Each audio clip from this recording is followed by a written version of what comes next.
பாரதி உலா 2024 தையலை உயர்வு செய். வழங்குவோர் techno products, Thapams group of companies, auditor NRK, Savitri foundation, Manivasagar Pathippagam, Sai group of matrimonials மற்றும் திசு கல்வி அறக்கட்டளை.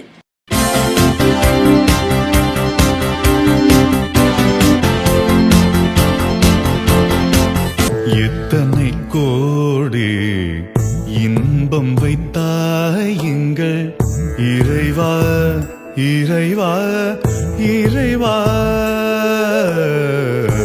எத்தனை கோடி இன்பம் வைத்தாய் எங்கள் இறைவா இறைவா இறைவா, எத்தனை கோடி இன்பம் வைத்தாய் எங்கள் இறைவா.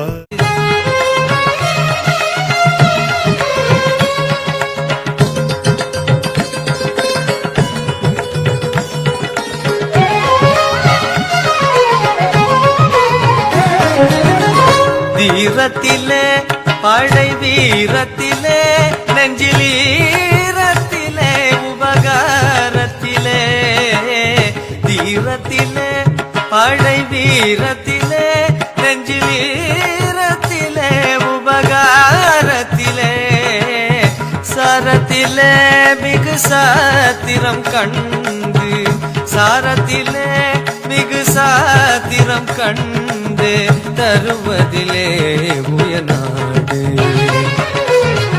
பாருக்குள்ளே நல்ல நாடு எங்கள் பாரத நாடு, எங்கள் பாரத நாடு. எண்ணிய முடிதல் வேண்டும், நல்ல எண்ணம் வேண்டும், திண்ணிய நெஞ்சம் வேண்டும், தெளிந்த நல்லறிவு வேண்டும். தெளிந்த நல்லறிவை இளம் உள்ளங்களின் விதைத்து வரும் உரத்த சிந்தனை வாசகர் எழுத்தாளர் சங்கமும் கற்றலை இலக்காக கற்பவர்களுக்கு கொடுத்து உண்மையை உணர்ந்து கற்றவர்களை உருவாக்கி வரும் யுனைடெட் கல்வி குழுமங்களின் இணைந்து நடத்தும் பாரதி உலா என்ற பெரும் நிகழ்ச்சிக்கு வருகை தந்திருக்கும் அனைவரையும் வரவேற்பதில் மிக மகிழ்ச்சி அடைகின்றோம். கல்வி எல்லோருக்கும் கிடைக்க வேண்டும் என்ற பொருள் கொள்கையோடு யுனைடெட் கல்வி குழுமத்தை நிறுவி பல கல்வியாளர்களை உருவாக்கி கொண்டிருக்கும் நமது கல்லூரியின் தாளாளர் பொறியாளர் திரு சண்முகம் ஐயா அவர்களை அன்போடு வரவேற்பதில் பெருமகிழ்ச்சி அடைகின்றோம். பாரதி கண்ட கனவுகளை மாணவர்களுக்கு எடுத்துச் சென்று மாணவர்களை எதிர்கால தூண்களாக உருவாக்கி கொண்டிருக்கும் அனைத்து ஆசிரியர்களையும் வரவேற்பதில் மிக மகிழ்ச்சி அடைகின்றோம். பாரதியை உலா வர வைக்கணும். எப்படி உலா வர வைக்கலாம்? கவிதை வடிவில், ஒரு பேச்சு வடிவில், இல்லை பல்வேறு பரிமாணங்கள்ல பாரதியை நம்மளுடைய தமிழ்நாடு முழுக்க இந்தியா முழுக்க உலா வர வைக்கணும்னா அதுக்கு ஒரு விழா வேணும். ஒவ்வொரு ஆண்டும் நம்ம மாணவர்கள் இந்த ஒரு ஆண்டுல நிறைய ஹீரோக்கள், நிறைய தமிழ்ல பேச்சாற்றல், கவிதை இது மாதிரி இருக்கிறதுனால அவங்கள வெளிப்படுத்துறதுக்கு, அவங்கள அடையாளப்படுத்துறதுக்கான மிக ஒரு அழகான நிகழ்வை தான் பார்க்கிறோம். இந்த ஆண்டு பார்த்தீங்கன்னா ரொம்ப ஒரு கோயின்சைட் பண்ணி ரொம்ப ஒரு அற்புதமாக பாரதியாரோட அந்த பிறந்த நாள் 142வது இந்த பிறந்த நாள்ல நம்ம வளாகத்துல இந்த நிகழ்வு அமைஞ்சிருக்கிறதுங்கிறது அந்த நம்ம அனைத்து யுனைடெட் கல்வி குழுமங்களுடைய மாணவர்களுக்கும் ஆசிரியர்களுக்குமே நீங்க எல்லாமே யுவர் கிஃப்டட் கொடுத்து வச்சவங்க தான் சொல்லணும். உங்களுடைய ஆற்றலை வெளிப்படுத்துவதற்கான ஒரு களம், உங்களுடைய திறமைகளை, உங்களுடைய தமிழ் அண்ட் பாரதியாருடைய நினைவுகள், கவிதைகள் என்ன உங்களுக்கு இருக்கோ அதை வெளிப்படுத்துவதற்கான ஒரு களம். அப்படிப்பட்ட களத்துல நீங்க ஐடென்டிஃபை பண்ணிட்டீங்கன்னா கண்டிப்பா அதோட வெளிப்பாடுகள் எப்படி இருக்குன்னா, நீங்க அந்த படித்து முடிக்க போற 4 ஆண்டுகளும் உங்களுடைய சக மாணவ மாணவிகள், உங்களுடைய ஃப்ரெண்ட்ஸுக்கு முன்னால அவங்களுடைய பார்வையில நீங்க இருக்கீங்க இல்லையா, இன்னைக்கு இருக்கிறது டிஃப்ரெண்டா இருக்கும். இந்த நிகழ்வுக்கு மேடைக்கு போனதுக்கு அப்புறம் கல்லூரியோட நிறுவனர்ல இருந்து, முதல்வர்கள் இருந்து, ஆசிரியர்கள் இருந்து, உங்க நண்பர்கள் இருந்து உங்களை பார்க்கிற தோற்றமே வேற மாதிரி இருக்கும். வந்தே மாதரம் என்போம், எங்கள் மாநில தாயை வணங்குதும் என்போம். வந்தே மாதரம் என்போம், ஜாதி மதங்களை பாரோ உயர்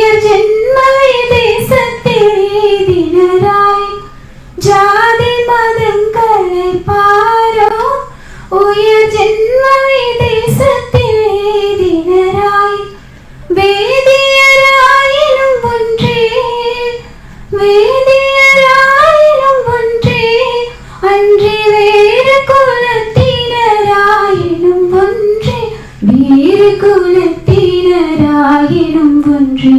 வந்தே மாதரம் என்போம், எங்கள் மாநில தாயை வணங்குதும் என்போம். இறைவன் படைத்த அழகிய ஓவியம் இயற்கை. அழகோ அழகு, மனம் வீசும் மலர்கள் அழகு, மலை தந்த நதி அழகு, நதி போடும் ஓசை அழகு, கருமுகில் தந்த மலை அழகு, மலையில் ஆடும் மயில் அழகு, வெயிலில் பாடும் குயில் அழகு, நீலக்கடலின் அலை அழகு, அலை மீண்டு போயினும் கரை கொண்ட நுரையழகு, மாலையில் மறையும் சூரியன் அழகு, விண்மீன்கள் கொட்டுகின்ற வெளிச்சம் அழகு, இரவில் உளவு வரும் நிலவு அழகு, நம்மை சூழ்ந்துள்ள இயற்கை அத்துணையும் அழகு, இதற்கு ஈடாகுமோ உங்கள் செயற்கை அழகு. காடுகளை அழித்து கார்ப்பரேட் ஆக்கி அங்கு வரும் மழை நீரை வெள்ள நீர் என கருதும் நமக்கு புரியவில்லை, காடுகள் செழித்தால்தான் இந்த நாடும் செழிக்கும் என்று. இந்த உலகில் படைக்கப்பட்ட அத்துணை உயிர்களுக்கும் உடலில்லை என்றாலும் உணர்வு இருக்கின்றது என்பதை உணர்த்தியவர்தான் பாரதியார். அன்றொரு காலத்தில் தமிழர்கள் மரங்களுக்கு தரு என்று பெயர் வைத்தார்களாம். தரு என்றால் என்ன? நிழலை தருகிறது, தூயனல் காற்றை தருகிறது, பழங்களை தருகிறது, இத்துணையும் தருவதால் மரங்களுக்கு தரு என்று பெயர் வைத்தான் தமிழன். தரு என்று பெயர் வைத்த தமிழனே இன்று அதனை அரு அரு என்று அறுத்து போட்டுக் கொண்டிருக்கிறான். இளைஞர் சமுதாயம்தான் வருங்கால தூண்கள் என்கிறோம், எதிர்கால மீன்கள் என்கிறோம். அந்த இளைஞர் சமுதாயத்தை பார்த்து ஒரு மரம் ஒரு கவிதையை எடுத்து எம்புகிறதாம். விதை விதைத்தீர்கள், முளை விட்டேன், தண்ணீர் ஊற்றினீர்கள், துளிர்த்தேன், தலைத்தேன், மரமாய் நின்றேன், பூக்களை கொடுத்தேன், பறித்து கொண்டீர்கள், காய்களை கொடுத்தேன், கல்லால் அடித்தீர்கள், பழங்களை கொடுத்தேன், பக்குவமாய் பறித்து உண்டீர்கள், கொடுத்ததெல்லாம் கொடுத்து கடைசியில் பட்டாகி நின்றேன், பட்டாகி நின்ற என்னை விட்டு விடுவீர்கள் என்று நினைத்தேன். அட பாவி மனித இனமே, என்னை வெட்டி அடுப்பிற்கு விறகாக்கினீர்கள், அந்த கரியை கூட விற்று காசாக்கினீர்கள். இளைஞர் சமுதாயமே, நான் உன் கண்களுக்கு தெரியவில்லையா என்று ஒரு மரம் இளைஞர் சமுதாயத்தை பார்த்து கேள்வியினை எழுப்புகின்றது.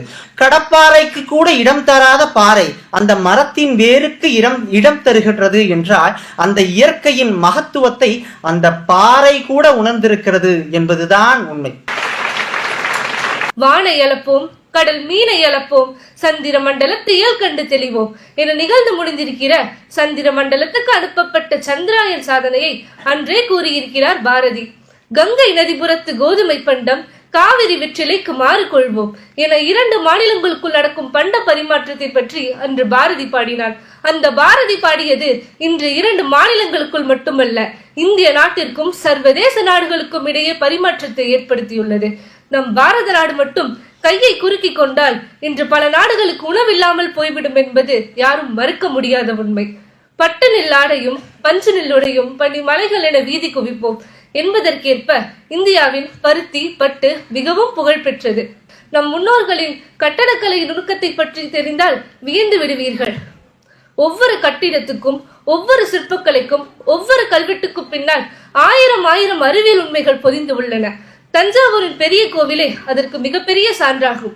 அந்த 80 டன் எடையுள்ள கோபுரம் எப்படி மேலே ஏற்றப்பட்டது இன்னும் பல அறிவியலாளர்களை வியக்க வைக்கும் உண்மையாகும். அதுபோல நிலத்தில் நிழல்படாத, காலத்திற்கேற்ப தட்ப வெப்பநிலையை மாற்றிக்கொள்ளும் கட்டிடங்கள் என எண்ணற்ற கட்டிடங்களை பிற நாட்டில் உள்ள அறிவியலாளர்கள் வியந்து பார்த்து கொண்டுதான் இருக்கிறார்கள்.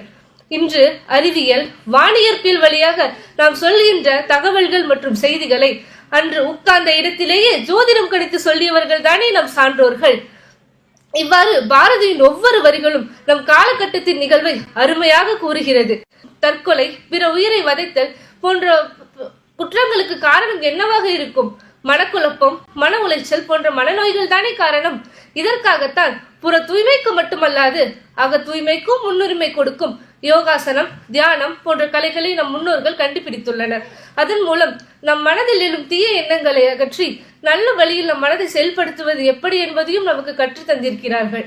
இதை கற்றுக்கொள்ள பல வெளிநாட்டவர்கள் நம் நாட்டை நாடி வருகிறார்கள். இவ்வாறு நம் பாரத நாட்டின் புகழை பற்றி கூறிக்கொண்டே போகலாம்.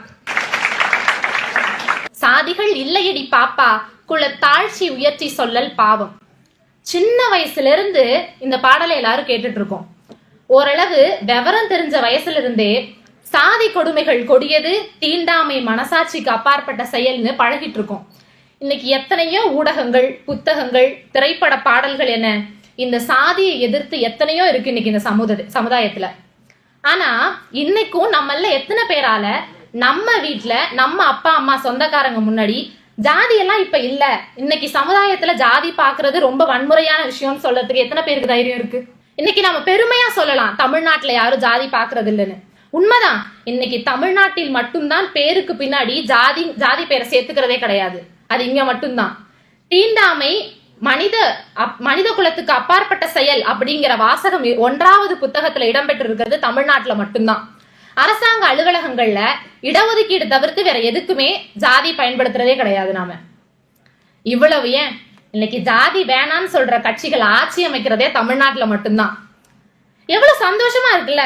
அப்ப நம்ம ஜாதி எல்லாம் பாக்குறது இல்லைன்னு நினைச்சு. ஆனா இது தமிழ்நாட்டுடைய ஒரே ஒரு பக்கம் மட்டும்தான். இதோட அடுத்த பக்கம் எப்படி இருக்கும் தெரியுமா?